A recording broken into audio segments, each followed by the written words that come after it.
आज कनकमय शिखर है, मेरे मन को बड़ा अच्छा लगा पार्वती। और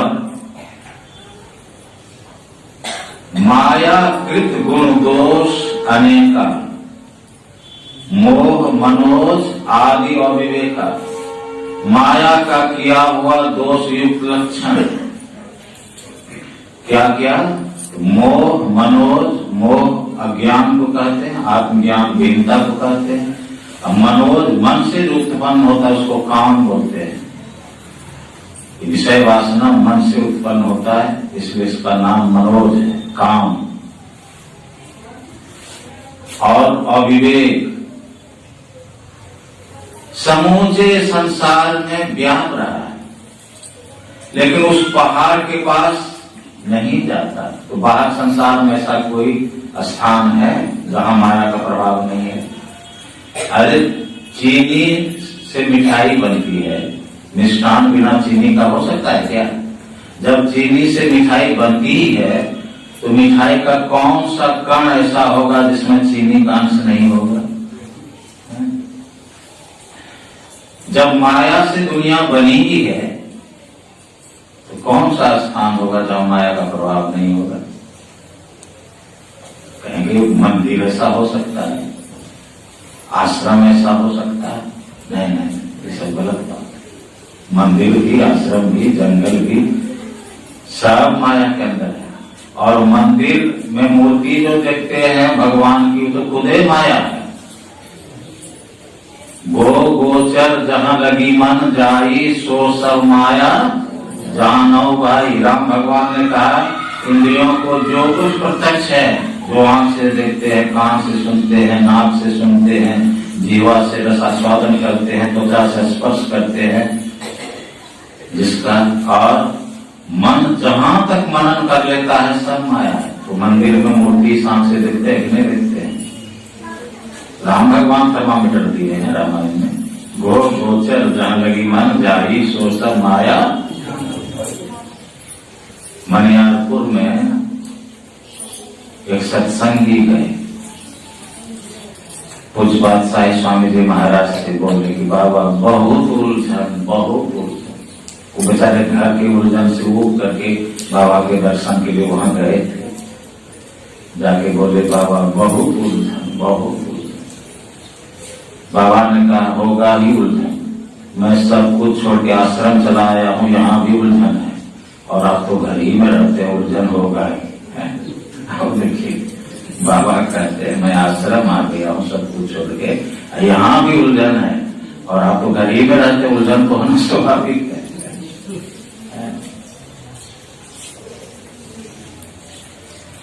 गया था गुरु महाराज जी का जो पितृ स्थान है सिकलीगढ़ धारा, बहुत बढ़िया आश्रम है, बड़ा विरह। तो वहां के बाबा को कहा कि गुरु महाराज जो ध्यान करते थे कुआं में, वो कुआं कहाँ है बता दीजिए। बता दिया, कुछ दूर पर था, कुछ दूर पर। तो घेरा इतना ऊंचा दिया हुआ था, अष्टकोण की तरह घेरा। अभी सुनते हैं कुछ बना दिया गया। तो उस वक्त इतना ऊंचा खाली घेरा था, और वो पिलर जो नीचे से दिया गया था, तो सब पिलर लगभग हमको लगता 8 पिलर होगा, जैसे होगा, कम से कम 8 तो जरूर होगा। और उसको और ऊपर उठाने के लिए उसमें छड़ जोड़ना है, तो छड़ जोड़ने के लिए कम से कम 1.5-2 फीट छड़ छोड़ना था। तो सब में इतना 1-1.5 इंची छड़ है पिलर में। मेरे मन में हुआ कि ऊपर कैसे उठेगा। आके बाबा को कहा कि बाबा वो पिलर उठेगा, बनेगा कि उतना ही रहेगा? इतना करना है ना, वो तो बनेगा। तो पिलर जोड़ने के लिए 1.5-2 फीट कम से कम छड़ उसमें छोड़ना था, सब छड़ को। इतना इतना है, 1-1.5 इंची है। कहा बाबा 2 फीट छड़ छोड़े थे, चोर काट लिया। चोर काट लिया। अब देखिए सब जगह माया का प्रभाव है।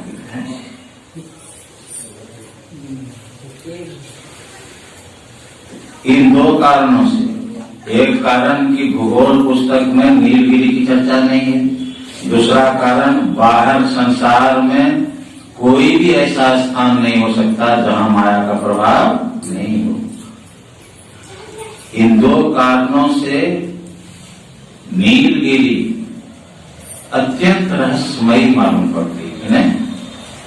और जब नीलगिरी रहस्यमयी है, उसकी स्वर्णमयी 4 चोटियां, सुमेरु पर्वत, नीलगिरी पर के तालाब, तालाब का जल, तालाब की सीढ़ी, मणि की जो सीढ़ी है, जल का मीठापन बड़ा स्वच्छ है, शीतल अमल मधुर जल है, ठंडा भी है, मीठा भी पानी है, वो भी रहस्यमयी।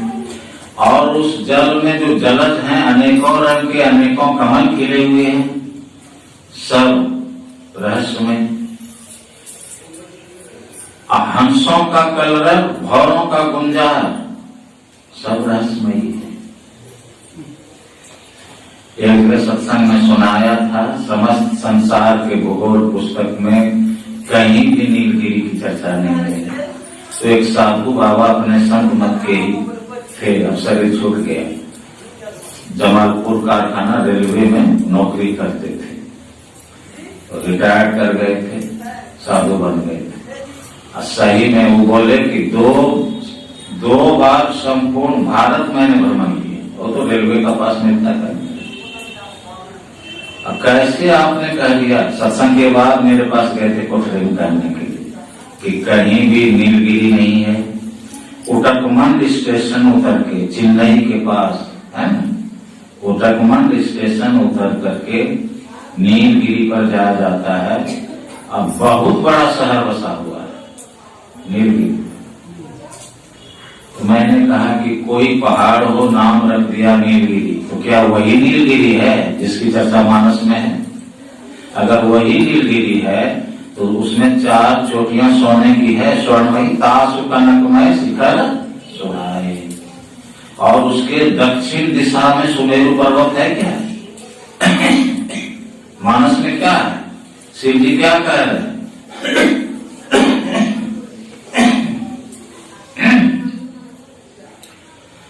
गिरी सुमेरु उत्तर दिशी दूरी, नील शैल एक सुंदर भूरी। क्या हुआ?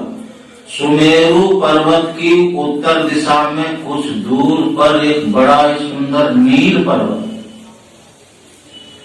तो जब सुमेरु पर्वत की उत्तर दिशा में नील पर्वत है, तो नील पर्वत के दक्षिण दिशा में सुमेरु पर्वत होना चाहिए, ऐसा है। और आप ही कहते हैं कि जब शहर बसा हुआ है, बड़ा बढ़िया शहर, बहुत बड़ा शहर, इतना ही नहीं, क्या बोलने में भी नहीं लगता है। लोग वो क्या कहते हैं, कौन सी शादी के बाद जो मनाने जाते हैं, हाँ हनीमून, तो उसके लिए भी वहां जाते हैं। तो माया का कौन सा प्रभाव बाकी रहा? पॉकेटमारी, चोरी, सब कुछ होता होगा कि नहीं होता? माया का कौन प्रभाव? रामायण में क्या है? तासु कनकमय शिखर सुहाए, चारु मोरे मन भाए, शीतल अमल मधुर जल, जलद विपुल बहुरंग, पूजत कलरव हंसगण, भुंजत मंजुल भृंग। यह तो हुआ नीलगिरी पर के तालाब का वर्णन, नीलगिरी का वर्णन। और माया कृत गुण दोष अनेका, मोह मनोज आदि और विवेका, रहे व्यापी समस्त जग माही, तेरी गिरि निकट कबो नहीं। उस पहाड़ पर क्या उसके पास नहीं जा सकते? तब तो जो चुप हुए सो काहे कुछ बोले। अब मुझको तो मजबूती से बात की थी कि गुरु महाराज सत्संग इसमें रामचरितमानस में लिख दिए, गुरु महाराज लिख दिए, गुरु महाराज की बात गलत हो ही नहीं सकती। तो इन 2 कारणों से नीलगिरी और उनके जितने जो कुछ हैं सब रहस्यमयी हैं। और वो बाहर के नहीं, अपने अंदर के हैं, सब अंदर का वर्णन है।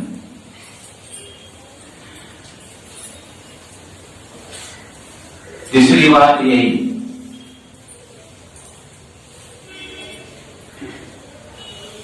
मानस पूजा और ध्यान के बारे में अलग अलग करते हैं। आम छां करी मानस पूजा, ध्यान के बारे में कहते हैं पीपर तर ध्यान सो धरई। इसका मतलब मानस पूजा अलग है और ध्यान अलग है। कुछ लोग मानस पूजा को ही ध्यान करते हैं, लेकिन ऐसी बात नहीं है। मन से एक ही ध्येय वस्तु का चिंतन करते रहना ध्यान है।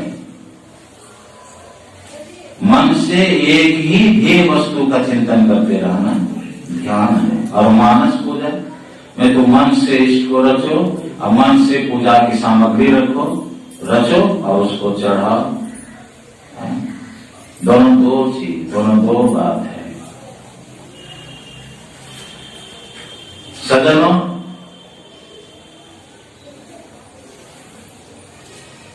ध्यान अभ्यास के समय कैसे बैठना चाहिए? तो दीक्षा में हम लोगों को बताया गया है कि शरीर, गर्दन, माथा को सीधा करके बैठना चाहिए। धर गर मस्तक सीध साधि आसन आसीना। गुरु महाराज लिखे हैं पदावली में, धर गर मस्तक, धड़ को, गला को और माथा को सीधा करके एक रेख में करके बैठना चाहिए। ऐसा क्यों बैठना चाहिए? पीठ के बीच में जो हड्डी है, जिसको रीढ़ कहते हैं, यौगिक भाषा में उसको मेरुदंड बोलते हैं, वो सीधा रहता है।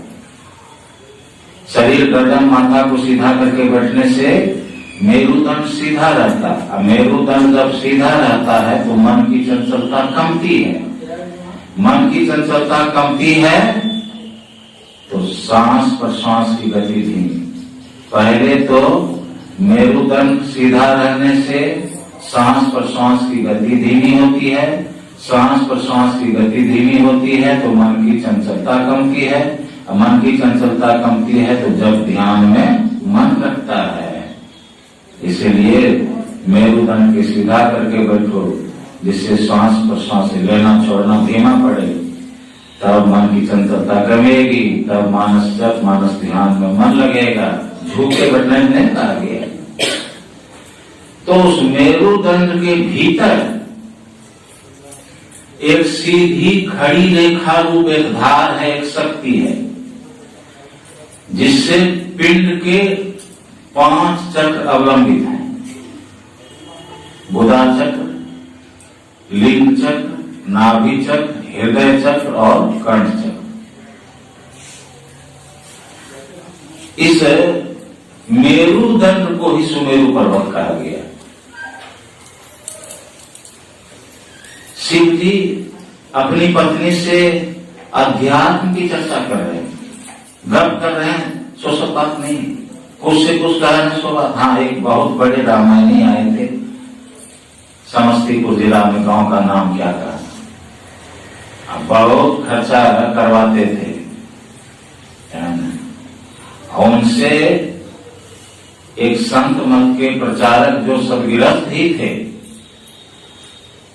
पूछ दिया था कि सुमेरु पर्वत, नीलगिरी, ये सब जो चर्चा है रामायण में, वो कहाँ है नीलगिरी? पूछ दिए थे। तो उन्होंने कहा था कि दूर ये सब काल्पनिक बात है, लो काल्पनिक बात है। शिव जी योग की बात कह रहे हैं, सब अंदर की बात कह रहे हैं, नहीं जानने से कह दिया काल्पनिक। सूक्ष्मता की ओर को उत्तर कहा। या हम लोग नक्शा को सामने रखें, ऊपर उत्तर होगा, नीचे दक्षिण, दाएं तरफ पूरब, बाएं तरफ पश्चिम। अच्छा, तो सुमेरु पर्वत की उत्तर दिशा में कुछ दूर पर नील पर्वत है, गौर कीजिएगा। तो उत्तर हो गया ऊपर, सुषमता की तरफ को उत्तर का। अच्छा, तो मेरुदंड जब सुमेरु पर्वत है तो उत्तर यानी ऊपर थोड़ी दूर पर आंख मुनने से जो सब किसी को अंधकार मालूम पड़ता है, यही नीलगिरी है जो अपने अंदर है। यही नीलगिरी है।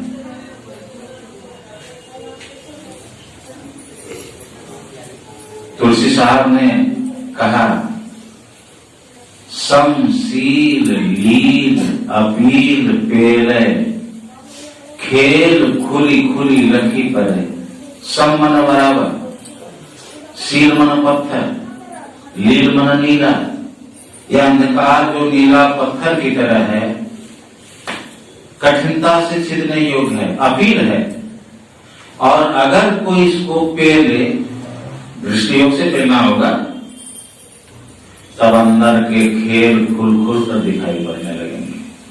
समशील लील अपील पेल, खेल खुली खुली लखी पर। इस अंधकार को नीला पत्थर का अब समझ में नहीं आता है कि ये पत्थर की तरह कठोर होता, पत्थर की तरह कठोर होता तो कब से दृष्टि योग कर रहा है, अब तक छेद इसमें हो गया होता। अथवा सूरज फेंक जाती, कुछ नहीं होता है। सूरज फेंकती भी नहीं है, इसमें छेद भी नहीं होता है। अब कड़ा है कि मुलायम है, पत्थर की तरह कड़ा है कि मुलायम है, कैसा है। लेकिन पहले भक्तों को, साधकों को, साधिकाओं को इसी पहाड़ पर टिकना होता है। मन में होता है, संतवाणी सुनते हैं, गुरुवाणी सुनते हैं, सत्संग में पीली नीली लाल सफेदी स्याही सन्मुख आता है। छट छट छट छट बिजली छटके भोर का तार दिखाता है। चंदा होगा तो उदय हो, रवि धूल सब मिल जाता है, आदि आदि। तो हम भी देखते न, मन में होता कि प्रभु प्रकाश देखते, लेकिन अंधकार में भी नहीं टिके। जब जब ध्यान में बैठा जाए, ध्यान अभ्यास में जब जब बैठा जाए, और जितनी देर बैठा जाए, तब तब उतनी देर खाली अंधकार में रहे। छोड़िए प्रकाश की बात, खाली अंधकार रहे सामने, हम अंधकार में रहे, यही बहुत संस्कार की बात हो गई। अंधकार में भी रहते हैं, आंख बंद है, बाहर घूमते हैं, खेत में, खलिहान में, दुकान में, परिवार में, ये ना करेंगे, वो ना करेंगे, ऐसे वैसे नहीं, यह करेंगे वैसे। अंधकार में भी रहते हैं। खाली अंधकार कैसे देखेंगे, खाली अंधकार कैसे रहेगा, गौर कीजिए तो। जब मन के सारे विचार हट जाएंगे तब ना अंधकार ही अंधकार बचेगा। जब मन के सारे विचार हटेंगे तब ना खाली अंधकार ही अंधकार बचेगा। और जब तक विचार से भरा पड़ा मन है, काम है संभव अंधकार। अच्छा, जब सामान्य स्थिति में हम अंधकार में टिक नहीं सकते हैं, तो मन में बहुत काम होगा, मन में बहुत क्रोध जिस घड़ी होगा, क्या उस घड़ी अंधकार में टिक सकेंगे? बाहरी विषयों से मुड़ी हुई चैतन्य वृत्ति वाला उस पहाड़ पर टिकता है, और जो विषय में दौड़ रहा है मन, तो पहाड़ पर टिकेगा। इसीलिए कहा, मोह मनोज आदि अविवेका रहे, व्याप समस्त जग माही, अकेही गिरि निकट कबहु नहीं। पहले भक्त को इसलिए नीलगिरी पर टिकना होता है। समशील लील अपील पेल, इसको पेलना, इसको छेद करना, खेल खुली खुली लगी पर, तब अंतरानुभूति होगी। तो यही नील पर्वत है अंधकार। और दूसरे शब्द में तो तुलसी साहब और साफ कर देते, श्याम कंज नीलागिरी सोई। नीलागिरी, नीलगिरी आ गई। श्याम कंज नीलागिरी सोई, तिल परमान जान जन कोई। छिन छिन मन को तहां लगावे, एक पलक छूटन नहीं पावे। गगन द्वार दिशे तारा, अनहद नाद सुने झनकारा। श्याम मन काला, कंज मन कमल। आंख मूंदने पर जो काला कमल दिखाई पड़ता है ना, वही नीलगिरी है। श्याम कंज नीलागिरी सोई, उस हिसाब साफ कर देते।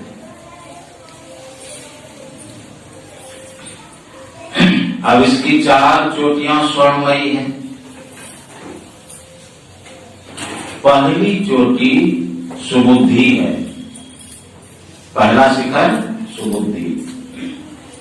बुद्धि से दुनिया का काम होता है, सुबुद्धि से सत्संग होता है, आस्तिक बुद्धि से जब ध्यान होता है कि नहीं।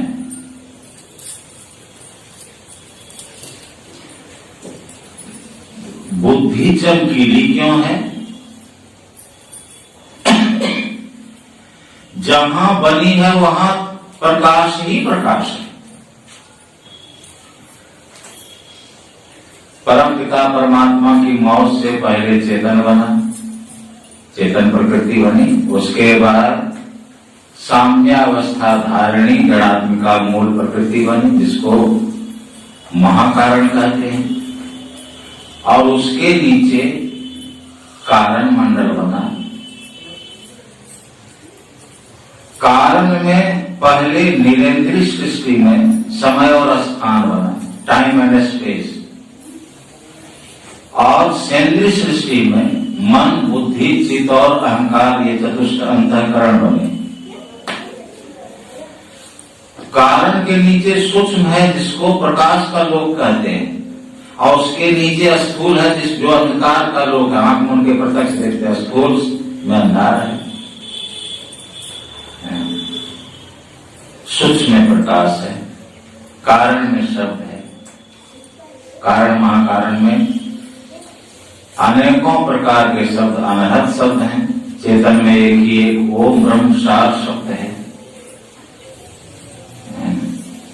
स्थूल संसार तो घोर अंधार है, सूक्ष्म में ज्योति, कारण में ध्वनिधार है।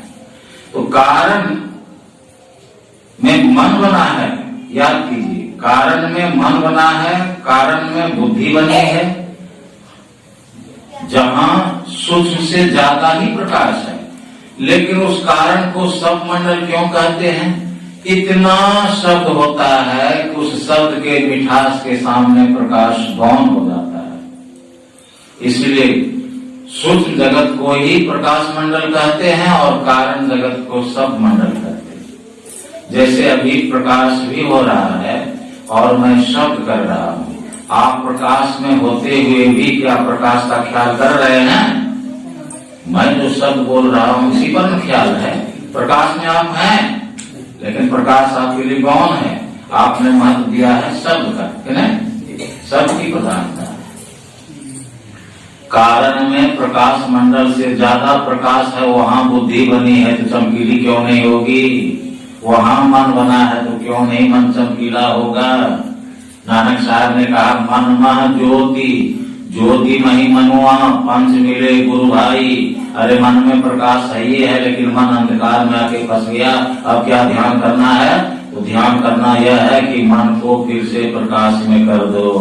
मन में ज्योति, ज्योतिमयी मनुआ, मन में प्रकाश है ही।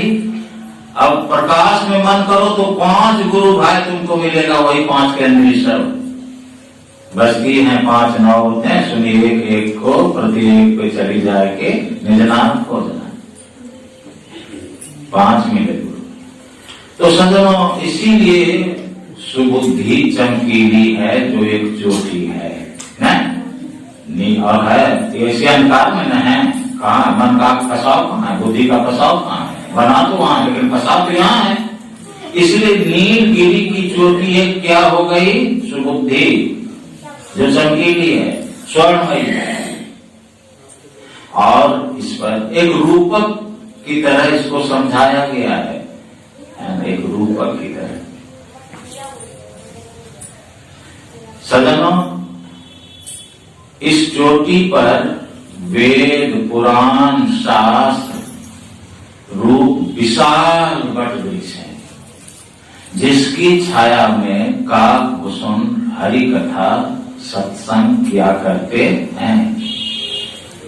यानी सुबुद्धि से वेद, पुराण, शास्त्र के मुताबिक सत्संग किया करते हैं। यह हुआ। जब सत्संग करेंगे,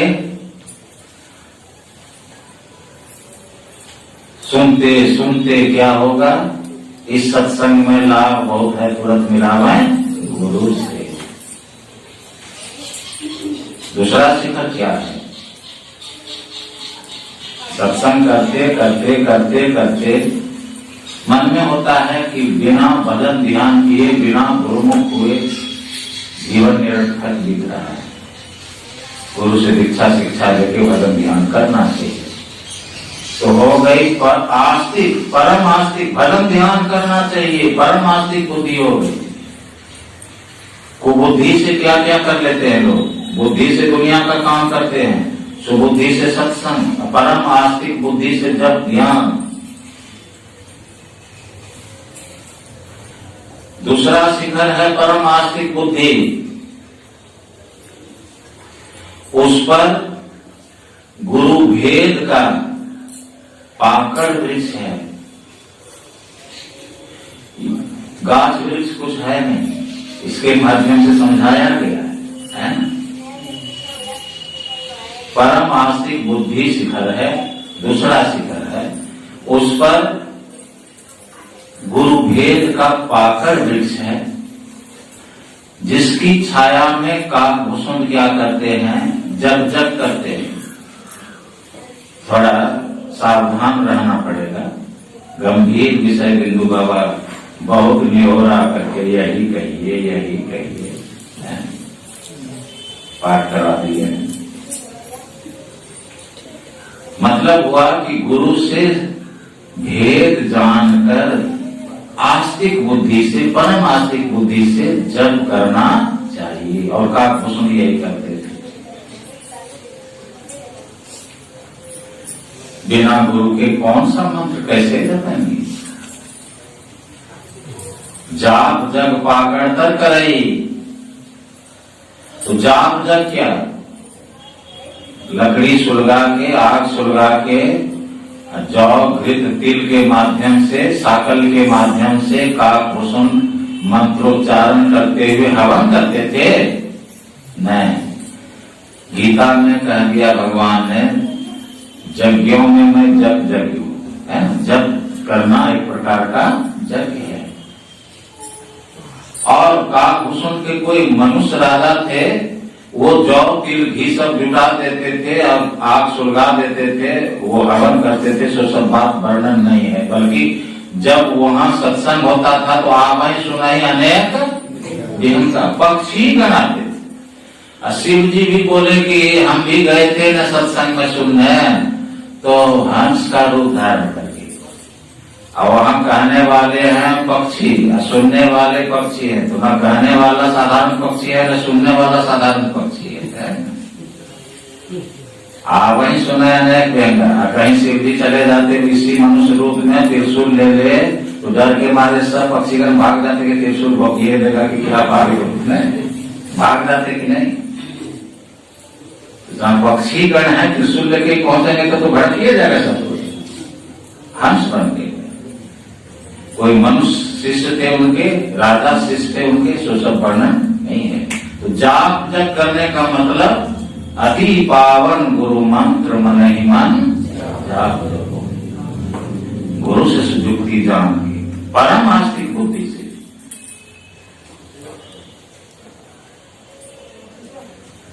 तीसरा शिखर सगुण साकार रूप के प्रति प्रेम ही तीसरा शिखर है। जब तक सगुण साकार रूप के प्रति प्रेम नहीं होगा, तब तक मानस ध्यान में उस रूप को देख नहीं सकेंगे।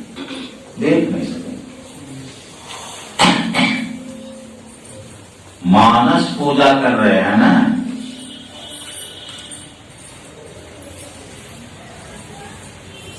आम छाकरी मानस पूजा।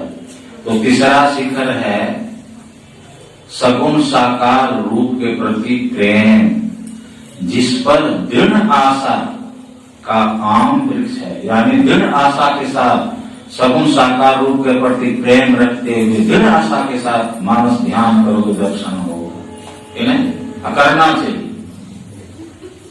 कालभूषण क्या कर रहे हैं? तो सगुण साकार रूप के प्रति बहुत प्रेम है और दृढ़ आशा के साथ मानस पूजा कर रहे हैं। मानस पूजा करिए कि मानस ध्यान करिए, एक ही बात है। मानस पूजा में क्या होता है? मानस पूजा कर रहे थे कबीर साहब के गुरु रामानंद स्वामी, काशी में गंगा नहा के कोठरी में बैठ करके ध्यान कर रहे थे। ध्यान में मानस पूजा कर रहे थे। जब किया कुछ देर फिर मानस पूजा, तो मानस में भगवान की मूर्ति को मन ही मन रचे, दर्शन भी कर रहे हैं। अच्छा, और फिर मन ही से स्नान कराते हैं न, सेवा है मानस पूजा। पोछते हैं भगवान के शरीर को, उसके बाद कपड़े वगैरह पहनाते हैं, मुकुट पहना दिए। अब माला पहनाने लगते हैं तो माला अटती नहीं है। चाहिए था पहले माला पहनाना, उसके बाद मुकुट पहना। अब मानस पूजा में अब सोचने लग गए कि क्या करें। मुकुट उतारते हैं माला पहनाने के लिए तो अच्छी बात नहीं होती है, अपमान जैसा लगता है। पहले हमको पहनाना था माला, क्या करें। आखिर माला आज छोड़ दे पहनाने के लिए तो भी पूजा ठीक नहीं होगी, पूरी नहीं होगी। उधेड़ गुण में थे, क्या करें ध्यान में। अब बाहर से कबीर साहब कहते हैं कि गुरुजी माला का जहां गांठ गिरा है ना, वो खोल दीजिए और ऐसे करके पहना दीजिए, पीछे बांध दीजिए। मुकुट भी नहीं उतारना पड़ेगा और माला भी पहना देंगे। अब क्या मानस पूजा करेंगे? आगे कहते हैं रे कबीर मैं तो ध्यान में ऐसा कर रहा था, तुम कैसे जान गए? तुम कैसे जान गए? कबीर साहब ने कह दिया था सतगुरु समुझ कहो मोरी भैया, जो बालक ढूंढमुनिया खिलन की सो बालक हम नहीं। सतगुरु समुझ कहो मेरी भैया। एक हरवाहा था, नाम था गुलाकी राम। हरवाहा बुझते हैं, हल चलाने वाले। पहले ट्रैक्टर नहीं होता था ना, तो हल बैल से खेती होती थी, तो हल चलाने वाले को हलवाहा बोलते थे। मालिक था गुलाम, नाम था मालिक का, जमींदार था। ये गुलाकी राम गुरुमुख था, सत्संगी था। कई हल बैल आगे पीछे चलते थे तो बीच में रहते थे। आंखें बंद है, हल पर हाथ है और जब ध्यान कर रहे हैं। गुरु महाराज भी सत्संग योग भाग 4 में लिखे हैं कि मानस जप और मानस ध्यान तो हर वक्त करने की चीज है, हर वक्त कर सकते, काम धाम करते। ऐसा नहीं कि जब बैठेंगे ध्यान अभ्यास करने तभी ये करें, सो बात नहीं है, ये तो हर वक्त कर सकते। इससे मन समेत में रहेगा। जब जैसे बैठेंगे, जब ध्यान करने के लिए ध्यान के समय जैसे बैठेंगे वैसे जब ध्यान जल्दी होगा, मानस ध्यान जल्दी हो जाएगा। क्योंकि ध्यानाभ्यास के अलावे के समय में भी मन को समेट कर रखे हैं, तो जल्दी हो जाएगा मानस ध्यान। अब दृष्टि योग के लिए ज्यादा समय बचेगा, ज्यादा समय तो उसमें लगाना चाहिए। कठिन काम है दृष्टि योग, हम लोग उल्टा करते हैं, उसी में कम समय देते हैं। हमारा मन इधर भी बहुत भाग जाता है, पहले बहुत समय भी खत्म हो जाता है। दोनों दुश्मनों के हवाले हम लोग रोज हो जाते हैं। भजन के 2 दुश्मन हैं, एक तो बैठे जब करने के लिए मन भागने लगा, ऐसे करेंगे वैसे करेंगे, ये करेंगे वो करेंगे, ऐसा किया वैसा किया, इसको बोलते हैं गुनावन।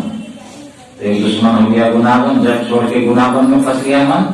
अब थोड़ी देर गुनावन करते हैं, उसके बाद दूसरा दुश्मन आ जाता, दूसरा दुश्मन आलस, बस औंधने लगते हैं, सूख जाते हैं, सो गए। हर बैठक में दोनों दुश्मन तंग करता है। 1 घंटा बैठे अभ्यास में यही करते रहे, गुनावन और आलस। अब ध्यान क्या हुआ? जितना मिनट, जितना सेकेंड कि दोनों दुश्मनों से बचेंगे, उतना ही मिनट, उतना ही सेकंड जब ध्यान होगा।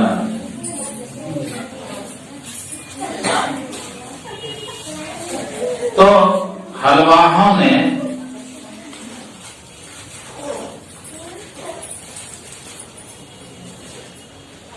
जमींदार से कई बार कहा, मालिक बुलकिया ना मालूम क्या करता है रात में, सुतबो करता है, वो होता है, हर जब चलाने के समय सोता है। लेकिन वो सत्संगी थे, बात विचार, खान पान, रहन सहन देख के प्रभावित थे। लेकिन बार बार जब शिकायत मिली तो गुलाल जमींदार ने विचार किया कि अच्छा देखें, हलवाहा लोग बस कुछ बोलता है कि कुछ हकीकत भी है। बुलाकी राम को अलग ही भेज दिया, जाओ वहां पर 10 कट्ठा जमीन है, बीज बोना है, तुम अकेले वहां जोतोगे। तो अकेले जो गया था उस दिन और मन एकाग्र हो गया है ना, हल जोड़ करके, बैल को हल में जोड़ करके 2 मिनट भी नहीं जोत पाए थे कि खड़ा कर दिया, क्योंकि मन ध्यान में बेसी लगने लगा। खड़ा करके अड्डा करके ध्यान करना। थोड़ी देर में गुलाल आया कि देखें अब तो कुछ जोत लिया होगा 2-4 कट्ठा है ना, लेकिन आता है तो देखता है 2-4 कट्ठा क्या, ये तो 10 फीट हल लेके गया है और रोक दिया है। एक धूल भी नहीं जोता है। बैठ के होंगरा, ठीक है कह रहा था हलवा लोग, ये तो आप मन के ध्यान कर रहे थे। जाके एक धक्का दिया, आया है हल जोतने की सोच है, रात भर क्या करता है। जैसे धक्का दिया कि वहां पर एक नया बर्तन मिट्टी का गिरा, फूट गया, और दही से भरा मिट्टी का बर्तन था, गिरा, फूट गया और दही बिखर गया। अब तो गुलाल जमींदार को बहुत डर लगा, क्या कर रहा था बताओ, ये मिट्टी का बर्तन कहां से आया, दही कैसे गिर गया, अकाली तुम रोने लगा। तो बुलाकी राम ने कहा कि मैं मानस पूजा में गुरु महाराज जी को भोजन करा रहा था, दाल भात सब्जी सब परोस दिया था, दही परोसने के लिए ले आ रहा था कि आपने धक्का दिया, हाथ से बर्तन गिर गया, देखिए फूट गया। गुरु महाराज को बढ़िया से भोजन नहीं करा पाया, रोने लगे बेचारे। अगर इनको इतना प्रभाव हुआ कि चरणों में गिर गए। आज दिन से आप हलवाहा नहीं, मेरे गुरु हैं, आप बताइए क्या जब ध्यान करते हैं, मेरे को बताइए, मैं भी करूँगा। बता दिया, और दोनों ने खूब ध्यान किया, और दोनों संत पद को प्राप्त किए। बुलाकी राम संत बुल्ला साहब के नाम से जगत प्रसिद्ध हुए। अब गुलाल साहब, गुलाल जमींदार संत गुलाल साहब, गुरु सत्संग योग में गुरु महाराज लिखे संत गुलाल साहब की वाणी, शीर्षक ये संत शब्द का प्रयोग गुरु महाराज के। गुरु महाराज ऐसे तैसे नहीं करने वाले, वही जमींदार संत गुलाल साहब हुए जिनकी वाणी गुरु महाराज लिए हैं, उलटी देखो घट में ज्योति पसारा। और हलवाहा जो थे वो संत बुल्ला साहब के नाम से विख्यात हुए, उनकी वाणी भी सत्संग योग में गुरु महाराज लिए। शाम युग वही सूर भोर शशि जाग गए, बुल्ला था में बैठ के ज्योति में जाग। यह है मानस पूजा, जो मानस ध्यान के बराबर कहिए, नहीं तो बेसिए है। काहे कि मानस ध्यान में दर्शन कर रहे हैं इसके, और थोड़ा सा मन इधर उधर गया कि दर्शन गायब न। अब कितनी मजबूती है कि इष्ट को देख रहे हैं, सेवा कर रहे हैं, चढ़ौवा चढ़ा रहे हैं न। मानस पूजा, तो मानस पूजा मानस ध्यान के बराबर। चौथा शिखर सबसे ऊंचा है, दिव्य दृष्टि से दर्शने वाली ब्रह्म ज्योति ही चौथी चोटी है। जिस पर गुरु कृपा का विशाल पीपल वृक्ष है, जिसकी छाया में काकभूषण ध्यान करते हैं। ध्यान की परिभाषा है ध्यानम शून्यगतम मन है, ध्यानम निर्विषयम मन है। शून्यगत मन को ध्यान करते हैं। निर्विषय हो गया मन, निर्विषय हो गया मन को रूप रस गंध स्पर्श शब्द ये सब नहीं चाहिए ना। ध्यान जब तक अंतर्मुख होकर ब्रह्म ज्योति की प्राप्ति नहीं होगी तब तक यह मजबूती नहीं आएगी। और ब्रह्म ज्योति तब मिलेगी जब नजर टिकेगी। इसके लिए गुरु की कृपा विशेष रूप से चाहिए कि ना। बिना गुरु की कृपा के नजर नहीं टिकेगी, बिना नजर टिके ज्योति नहीं मिलेगी। तो यहाँ कह रहे हैं चौथा शिखर, चौथी चोटी दिव्य दृष्टि से दर्शने वाली ब्रह्म ज्योति है, जिस पर गुरु कृपा का विशाल पीपल वृक्ष है, जिसकी छाया में काकभूषण ध्यान करते हैं। यानी गुरु की कृपा से नजर जोड़ के ज्योति प्राप्त करके परिभाषा के मुताबिक की ध्यान शून्यगतम मन, ध्यानम शून्यगतम मन, काकभूषण ध्यान करते हैं परिभाषा के मुताबिक। जब तक मन नहीं टिका है, दृष्टि जब तक टिकी नहीं, मन नहीं टिका है, तब तक ध्यान का। अभी तो हम लोग झूठ मूठ खेल रहे हैं। घबराना नहीं है, झूठ मूठ खेले सचमुच हो। एक दिन बच्ची झूठ मूठ खेलती है ना, गुड़वा गुड़िया की शादी रचाती है, धूल पटकती है, और फिर क्या होता है, वही जब बड़ी होती है तो सही में अनाज पटकने लगती है और उसी की शादी हो जाती है।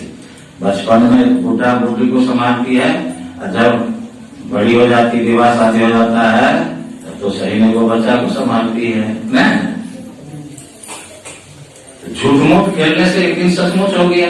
हम लोग भी ध्यान अभ्यास कर रहे हैं, ध्यान नहीं, ध्यान अभ्यास। ध्यानाभ्यास करो सद सद ही चातक दृष्टि बनेगी। झूठ मूठ खेले सचमुच हो, सचमुच खेले बिरला कोई, जो कोई खेले मन चित लाए, होते होते होइए, इसलिए घबराना नहीं। समयानुसार थोड़ा सा हम लोग सुनेंगे, ताकि उस नीलगिरी पर तालाब क्या है, एक बड़ा ही सुंदर तालाब सुशोभित है। शैलो परिसर सुंदर सोहा, मणि सोपान देखी मनमोहा से जिक्र। तालाब के ऊपर बड़ा सुंदर, नीलगिरी के ऊपर बड़ा सुंदर तालाब है। अच्छा, तो जब अंधकार है नीलगिरी और उसके ऊपर तालाब है, तो प्रकाश ही ना होगा तालाब। प्रकाश में सबसे, प्रकाश में नीचे तो सहस्त्र कमल है, ऊपर त्रिपुटी महल है। तो सहस्त्र कमल को ही पोखर कहा गया। आंख मूंदते हैं, अंधार दिखता है, इसके ऊपर जो प्रकाश है, तो प्रकाश में नीचे सहस्त्र कमल है, उसको तालाब कहा गया। लेकिन जब तक सीढ़ी पर पैर कोई नहीं रखेगा तो तालाब में कैसे प्रवेश करेंगे। तो सीढ़ी है मणि की, और सीढ़ी कहते हैं कि मणि की सीढ़ी देखते ही मेरा मन मोहित हो जाता है, क्योंकि वो बड़ी चमकीला है। शैलो परिसर सुंदर सोहा, मणि सोपान देखी मन मोहा। तो जब तक बिंदु नहीं मिलेगा तब तक सहस्त्र कमल में कोई जा सकेंगे। दो रेखाओं का मिलन एक बिंदु पर होता है। जब तक नजर नहीं टिकेगी तब तक बिंदु नहीं मिलेगा। जब तक बिंदु नहीं मिलेगा सहस्त्र कमल में नहीं जा सकेंगे। वही बिंदु मणि की सीढ़ी है जो देखते मनमोहित हो जाता है। कबीर ने भी कहा, 9 दरवाजा 10 की कोनी। कबीर को 10वां द्वार में उसको बोलते हैं बिंदु को। 9 दरवाजा 10 की कोनी, कबीर को देख के लगे चकचोनी। ऐसा चमकीला है। तो सहस्त्र कमल तालाब है, वहां जो स्वच्छ प्रकाश है उस तालाब के जल की स्वच्छता है। और उस तालाब में बहुत तरह के कमल हैं। हंसगण कलरव करते रहते, भौरे गुंजार करते रहते। शीतल अमर मधुर जल जलज विपुल बहु रंग, पूजत कलरव हंसगण गुंजत मंजुल भृंग। कमल क्या है? 5 तत्व के 5 रंग दिखाई पड़ते हैं। मिट्टी का पीला, हवा का हरा, पानी का लाल, अग्नि का काला, आकाश का उजला, पीली नीली लाल सफेदी स्याही सन्मुख आता है, जो गुरु महाराज की वाणी में है। तो उस सहस्त्र कमल में ये 5 तत्व के 5 रंग दिखाई पड़ते हैं। ये दिखाई तो अंधकार मंडल में भी पड़ते हैं, लेकिन यहाँ हल्का फल्का, वहां बढ़िया रंग से, दोनों का मजा अलग है। तो ये 5 तत्व के 5 रंग, दीप शिखावत ज्योति मंडल, चंद्र ज्योति मंडल, तारे मंडल, ये सब जो है ना, अनेकानेक कमल खिले हैं उस सहस्त्र कमल के, उस पोखर के अनेकानेक, ये अनेक और रंग के अनेकानेक कमल खिले हुए हैं। और वहां की जो मीठी मीठी अनहद ध्वनिया है, वही हंसों का कलरव और भौरों का गुंजार है।